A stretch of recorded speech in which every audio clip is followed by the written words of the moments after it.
La strana coppia. Luca Zaia, governatore del Veneto, e i sindacati che si trovano dalla stessa parte. Un no deciso all'apertura nei giorni festivi dei centri commerciali. Zaia poi ha una sua idea. Di qui non è il problema di vivere per impedire qualcosa, impedire attività produttive. Io dico che sto dalle parti dei lavoratori e delle lavoratrici che sono obbligate e costrette alla domenica.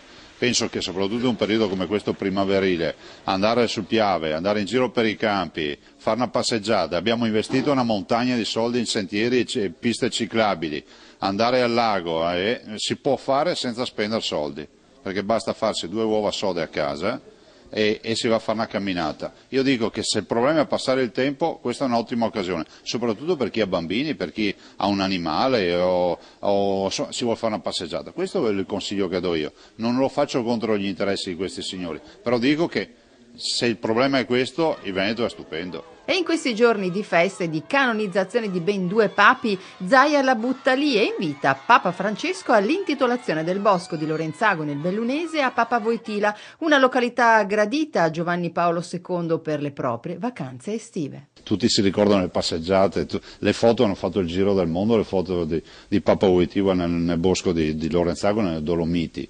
In generale era anche l'occasione per invitare Papa Francesco in Veneto. E questa è la massima aspirazione che abbiamo. Riusciamo a fargli fare una vacanza assolutamente parca, modesta, nel suo stile, perché noi i veneti siamo così, però per noi sarebbe la massima soddisfazione se venisse lui a inaugurare questo bosco di Wojtyla. A quanto pare c'è un